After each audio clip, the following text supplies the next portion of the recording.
আসসালামু আলাইকুম, আমি ডক্টর ফাহাদ বলছি। মেডিকেল অ্যাডমিশন প্রশ্ন ব্যাংক সলিউশনের আমরা ইংরেজির 2019-20 সেশনের একটা সলিউশন দিয়েছি, যদিও পুরোটা শেষ করা সম্ভব হয়নি, কিন্তু ওটা অন্য একজন টিচার দিচ্ছিলেন, তাই আমি মনে করলাম যে আমি 2018-19-এর সলিউশনটা দিই।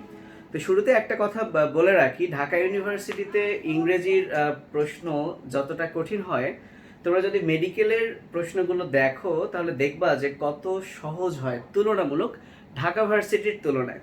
এবং এখানে কিছু নির্দিষ্ট টপিকস যদি তোমরা পড়ো তাহলে ইনশাল্লাহ 15-র মধ্যে কিন্তু 12 থেকে 15ই পাওয়া পসিবল। তো যেহেতু ইংরেজিতে 15টা প্রশ্ন থাকে মেডিকেল ভর্তি পরীক্ষায়, বোর্ডে দেখা যাচ্ছে আমি 5টা প্রশ্ন লিখে রেখেছি। হয়তোবা আমি আজকেই 15টারই এক্সপ্লেনেশন দিব, অথবা এমন হতে পারে আমি 3টা পার্ট করব, 5টা করে আমি আলোচনা করব। তো চলো আমরা কথা না বাড়িয়ে স্টার্ট করি। এই 5টা প্রশ্নের মধ্যে দেখা যাচ্ছে একটা এবং দুইটা আসছিল কারেকশন, ওকে, এবং দুইটা আসছিল অ্যান্টোনিম, এবং আরেকটা হচ্ছে অ্যাডজেক্টিভ থেকে, অর্থাৎ পার্টস অফ স্পিচ থেকে এসেছিল। তো আমরা যদি বাকি প্রশ্নগুলো দেখতাম তাহলে ওখানে কিন্তু দেখো সিনোনিম দিয়ে আরো আছে, কারেকশন দিয়ে আরো আছে। তার মানে কি, আমি যে একটা তোমাদেরকে কি বলে মেডিকেল অ্যাডমিশন ইংরেজির একটা গাইডলাইন দিয়েছিলাম, এবং আমি সেখানে কিছু টপিকসের কথা উল্লেখ করেছি যে এগুলো থেকেই বারবার মেডিকেল ভর্তি পরীক্ষার প্রশ্ন আসে, এবং এই প্রশ্নগুলো দেখলে কিন্তু সেটার সাথে খুব মিলেই যাচ্ছে।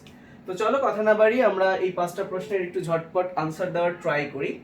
তো 1 নম্বরে যে প্রশ্নটা ছিল, আমি পুরো প্রশ্নটা লিখি নাই, অ্যাকচুয়ালি 4টা অপশনের মধ্যে কোন সেন্টেন্সটা হচ্ছে কারেক্ট সেটাই আমাদেরকে বের করতে হবে। তো এখানে শুরুতে প্রত্যেকটা আমি ডট ডট দিয়েছি, ম্যাথমেটিক্স কথাটা বলা আছে। সো এখানে অনেকেই যেটা কনফিউজড হয়ে যায় সেটা হচ্ছে যে নামের শেষে এস আছে, এবং অনেকেই তোমরা জানো যে নাউনের শেষে যদি এস বাই এস থাকে তাহলে তখন এটা প্লুরাল হয়। তো সেই হিসেবে যেহেতু এস আছে, সো অনেকেই ইজে না গিয়ে এই আর এর দিকেই কিন্তু তারা ঝুঁকবে। কিন্তু খেয়াল করো, এটা তো একটা সাবজেক্ট, এবং শুধু ম্যাথমেটিক্স না, আরও যেমন পলিটিক্স, ইকোনমিক্স, এই যে সাবজেক্টগুলো আছে এদের শেষে কিন্তু এমনিতেই এস থাকে। ওকে, যেমন আমি যদি বলি নিউজ, সো এই নিউজের এই এসটা কিন্তু নিউ এর শেষে যুক্ত হয়নি। এই টোটাল নিউজটাই একটা শব্দ, টোটাল ম্যাথমেটিক্সটাই কি একটা শব্দ, এবং এটা কিন্তু সিঙ্গুলার। তাহলে কোনো স্টুডেন্ট যদি এই এতটুকুই বুঝতে পারে যে না ম্যাথমেটিক্স, সেখানে ম্যাথমেটিক্স না থেকে অন্য কিছু যদি থাকতো, ইকোনমিক্স, পলিটিক্স এটসেট্রা, তাহলে এটা সিঙ্গুলার। তাহলে এখানে সব জায়গায় যেহেতু আর আছে, শুধু একটা জায়গায় যেহেতু ইজ আছে, তাহলে এ পাশে কি আছে সেটা দেখার বিষয় নয়। তাহলে সঠিক আনসার হচ্ছে এ নাম্বার।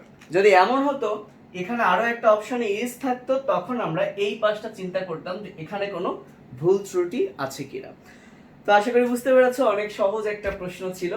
এবার আসি নাম্বার 2, অ্যান্টোনিম। তোমরা জানো যে সিনোনিম এবং অ্যান্টোনিম মানে প্রচুর ইম্পর্টেন্ট মেডিকেল অ্যাডমিশনের জন্য। এমন কোনো বছর নেই যে যেখানে সিনোনিম অ্যান্টোনিম আসে। এবং তোমরা নিশ্চয়ই জানো সিনোনিম অ্যান্টোনিমের মিনিং কি। অ্যাকচুয়ালি নিম এই কথাটার অর্থ হচ্ছে নেম থেকে আসছে, নিম মানে হচ্ছে নাম। আর তোমরা এটাও জানো যে অ্যান্টো আসছে অ্যান্টি থেকে, অ্যান্টি মানে হচ্ছে বিপরীত, অর্থাৎ বিপরীত নাম, সহজ কথা বিপরীতার্থক শব্দ। আর যেটা সিনোনিম ওটা সহজ সমার্থক শব্দ। তো যাই হোক, এখানে চেয়েছে অ্যান্টোনিম অফ ওয়েল ম্যানার্ড। সো মাঝে মধ্যে হয় কি, আমি সিনোনিম অ্যান্টোনিমের মনে হয় একবার বলেছিলাম যখন আমি ইংলিশ গাইডলাইনটা দিই, যে মাঝে মধ্যে হয় এরকম যে তুমি যার অ্যান্টোনিম বা সিনোনিম চাচ্ছে তুমি তার মিনিং কিন্তু জানো না। তখন তোমাকে চিন্তা করতে হয় এই যে 4টা অপশনের মধ্যে এই অপশনের তুমি মিনিংগুলো জানো কিনা। হ্যাঁ, এবং আমি বলেছিলাম যখন তুমি অপশনের 2টা অপশনের মিনিং জানবা, ধরো তুমি কার্টিয়াস এন্ড সাসি এই দুইটার মিনিং তুমি জানো, এখন যদি তুমি দেখো এই দুইটার মিনিং একই রকম মানে সমার্থক, তাহলে তুমি ধরেই নিবা এই দুইটার আনসার হচ্ছে না, কারণ এর অ্যান্টোনিম চেয়েছে আর এই দুইটার মিনিং যেহেতু একই, তাহলে এই দুইটা তো আনসার হবে না, তখন আনসার হবে এই দুইটার যে কোনো একটা। তখন যেহেতু দুইটা, এবং আমি সবসময় বলি মেডিকেল ভর্তি পরীক্ষা যখন তুমি দেখবে যে 2টা প্রশ্নের মধ্যে কনফিউশন, তখন তুমি বিসমিল্লাহ আল্লাহর নাম নিয়ে একটা দাগিয়ে দিবে, কারণ তখন তোমার হওয়ার চান্স হচ্ছে 50%। বাট যখন তোমার মনে হবে না আমি এই 4টার কোনোটাই পারছি না, তখন দাগালে কিন্তু হওয়ার চান্স হচ্ছে 25%। সো এই কারণেই এটা একটা টেকনিক ফলো করা যায়। কিন্তু এখানে দেখো আমরা মোটামুটি সবাই হয় জানি যে ওয়েল ম্যানার্ড মানে কি, ম্যানার তো বোঝোই চালচলন আচরণ, ওয়েল মানে ডেফিনেটলি কি ভালো, তাহলে ওয়েল ম্যানার্ড মানে কি ভালো আচরণ, অর্থাৎ বুঝতেই পেরেছ। তাহলে এখন এই যে চারটা মিনিং আছে বলেছে এটার অ্যান্টোনিম কি। তুমি যদি এ নাম্বার অপশনটা দেখো কার্টিয়াস, তুমি যদি কার্টিয়াস নাও জানো অন্তত এই শব্দটা তো শুনেছো বা বলো মাঝে মধ্যে যে ছেলেটা কোনো কার্টিয়াসই জানে না। সো কার্টেসি বা কার্টিয়াস মানে কি, হ্যাঁ ভালো চরিত্রের, দয়ালু বা এরকম টাইপের। আবার দেখো এখানে ডেকোরাস, তুমি ডেকোরাস পুরো শব্দটা না জানলেও অন্তত এখান থেকে তোমার মনে হচ্ছে যে ডেকোরেশন টাইপের তো কোনো কিছু তুমি শুনেছো।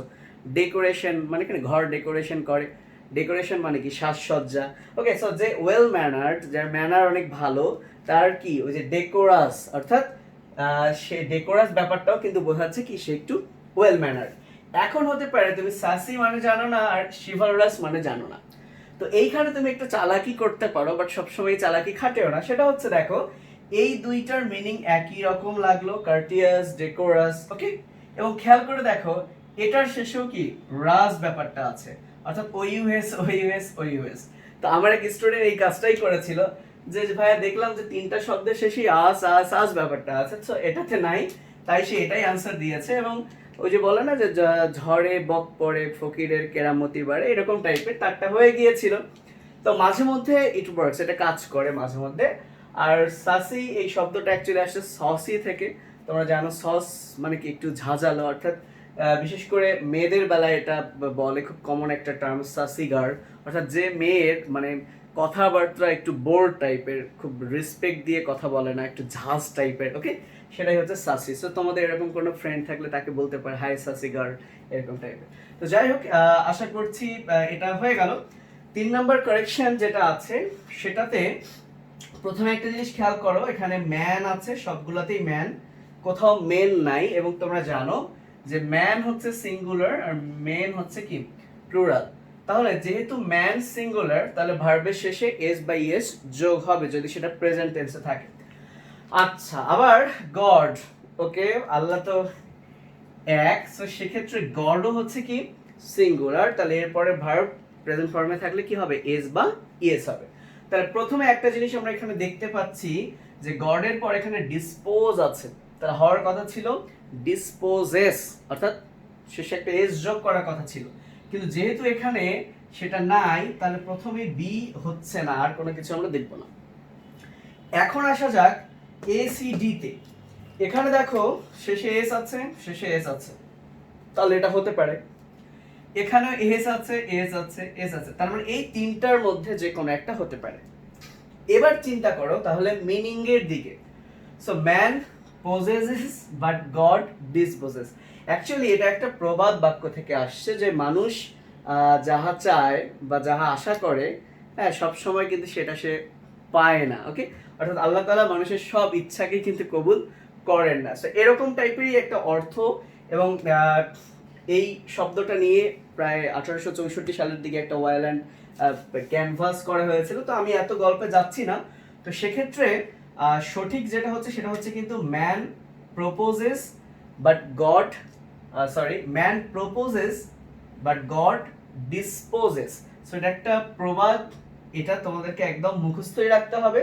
তো পোজেসেস ডিসপোজেস, সো ডিসপোজ মানে কি বাদ দেওয়া, বাদ করে দেওয়া। সো এর বিপরীত যে পোজ তা কিন্তু না। আবার এখানে দুইটাতেই ম্যান প্রপোজ করছে, গড ডিসপ্রপোজেস, ব্যাপারটা তা না, শব্দটা হবে ডিসপোজ। তাহলে এটাই হচ্ছে কারেক্ট সেন্টেন্স। তাহলে তোমরা যদি অন্তত প্রবাদটা পড়তে, প্রভাবটা যদি পড়তে, আর পাশাপাশি যদি ম্যান গড এই এস এর এই ব্যাপারটা তোমরা যদি দেখতে দেখো, এই দুইটা কিন্তু সেম, শুধু পার্থক্য এখানে এস একটা হয়নি। তো যাই হোক, এটার আনসার হচ্ছে কি D, man proposes but god কি ডিসপোজেস। সো মনে রাখো। 4 নাম্বার আবার একটা অ্যান্টোনিম দেওয়া হয়েছে, এক্ষেত্রে বলা হয়েছে রিভেঞ্জ। তাহলে দেখো যে শব্দগুলোর অ্যান্টোনিম সিনোনিম দেওয়া হচ্ছে শব্দগুলো কিন্তু তোমরা জানো, পরিচিত, কঠিন কোনো শব্দ না। হ্যাঁ, তোমরা রিভেঞ্জ বা বদলা নাও। তো যখন তুমি এটার মিনিং জানোই, তখন এই চারটার মধ্যে তুমি যদি একটার মিনিংও জানো যে এর উল্টো হয়ে যাচ্ছে, তাহলে সেটাই আনসার, আর বাকিগুলোর দিকে কিন্তু তাকানোর কিছু নাই। যেমন দেখো গ্রেস, তোমরা কথায় কথায় কিন্তু উচ্চারণ করো by the grace of Allah, grace. So grace কথাটার অর্থ কি? হ্যাঁ, দয়ালু, ক্ষমা করে দেওয়া। সো রিভেঞ্জ মানে যদি হয় কি বদলা নেওয়া, তাহলে এর অপোজিটটাই কিন্তু হচ্ছে গ্রেস। সেখানে হয়তো তুমি এখানে পেনাল্টি মানে তো জানোই, শাস্তি দেওয়া। সো রিভেঞ্জের সিনোনিম এটা। এখন এগুলোর মানে না জানলেও যেহেতু তুমি এর অ্যান্টোনিম পেয়ে গেছো, সো এটার দিকে আর না তাকালেও হবে। এখন কি করতে হবে এক্সট্রা তোমাদেরকে, যেহেতু এই শব্দগুলো দেওয়া আছে তার মানে এই শব্দগুলো হচ্ছে রিভেঞ্জের কি সিনোনিম, তাহলে আলাদা করে তোমাকে যখন প্রশ্ন তুমি সলিউশন করবা এই তিনটা মিনিংও তুমি শিখে নিবা, কারণ কোনো এক সময় হয়তো বা সিনোনিম চেয়ে বসতে পারে। বুঝতে পেরেছো? Last one, adjective of home is. তো এখানে চারটা শব্দ আছে। সো আমরা সবাই জানি, আমি যদি এইটুকু একটু মুছে দেই, আমরা সবাই জানি হোম হচ্ছে নাউন, হোম হচ্ছে নাউন। তো অনেকগুলো নাউন আছে যাদের শেষে এমনিতেই কিন্তু ওয়াই থাকে, যেমন আমি যদি বলি honesty, beauty, charity, gravity etcetera. তো কখনো কখনো নাউনের শেষে আবার ওয়াই যোগ করেও কিন্তু অ্যাডজেক্টিভ বানানো যায়, যেমন হোমি। এবং আমরা জানি যে নামের শেষে যদি লি থাকে তাহলে অ্যাডভার্ব হয়, কিন্তু অ্যাডজেক্টিভের শেষে যদি লি থাকে তখন সেটা অ্যাডভার্ব হবে, কিন্তু নাউনের শেষে যদি এল ওয়াই থাকে তখনও কিন্তু সেটা অ্যাডজেক্টিভ হবে। যেমন হোম যদি নাউন হয় তাহলে এর শেষে এল ওয়াই দিলে হচ্ছে হোমলি। ওকে, তাহলে হোমি এবং হোমলি দুটোই কিন্তু অ্যাডজেক্টিভ। তো এখানে যেহেতু হোমলি আছে তাহলে এটাই হচ্ছে সঠিক উত্তর। পাশাপাশি এখানে একটা গুরুত্বপূর্ণ জিনিস বলে রাখি, যে শুধু এই যে হোম, এই হোমটাও কিন্তু অ্যাডজেক্টিভ হিসেবে ব্যবহৃত হতে পারে, তখন আমরা সেন্টেন্সটা দেখব। অর্থাৎ কখনো কখনো প্রশ্ন এভাবে আসতে পারে যে কোশ্চেনটা হচ্ছে এরকম যে we are going to home market. ধরো এরকম একটা শব্দ দিল, দিয়ে হোমের নিচে আন্ডারলাইন করে বলা হলো এখানে হোম কোন পার্টস অফ স্পিচ। তো এখানে we are going to A home market. তো আমি একটা সূত্র শিখিয়েছিলাম একবার, সেটা হচ্ছে এরকম যে আর্টিকেলের পর, আর্টিকেল ছাড়া আরো কিছু আছে, প্রিপোজিশন, পসেসিভ, ডিটারমিনার, সো এগুলোতে আমি যাচ্ছি না। সো আর্টিকেলের পর যদি বাক্যটা শেষ হয়ে যায় এবং দুইটা শব্দ থাকে, শেষের শব্দটা হচ্ছে নাউন এবং তার আগের শব্দটা হচ্ছে অ্যাডজেক্টিভ, যদি এর সামনে আরেকটা শব্দ থাকতো তখন সেটা হয়ে যেত অ্যাডভার্ব। তো যেহেতু এখানে আর্টিকেলের পর দুটো শব্দ, তাহলে শেষেরটা নাউন, এটা কি অ্যাডজেক্টিভ। তাহলে দেখো এই সেন্টেন্সে হোমটাই কিন্তু অ্যাডজেক্টিভ হিসেবে কাজ করছে। সো এরকম প্রশ্ন কিন্তু প্রচুর আসে মেডিকেল ভর্তি পরীক্ষায়, কিন্তু এখানে যেহেতু বলেছে হোমের অ্যাডজেক্টিভ কি, তাহলে হোমের অ্যাডজেক্টিভ হবে হোমলি বা হোমি, সেটাও বলতে পারো, কিন্তু অপশনে যেহেতু হোমলি ছিল তাহলে আনসার হবে কি হোমলি। তাহলে এই হচ্ছে আজকের 5টা প্রশ্নের সলিউশন। আমরা শীঘ্রই বাকি 10টা প্রশ্নের সলিউশন নিয়ে হাজির হবো। আজকে এই পর্যন্তই। আল্লাহ হাফেজ, আসসালামু আলাইকুম।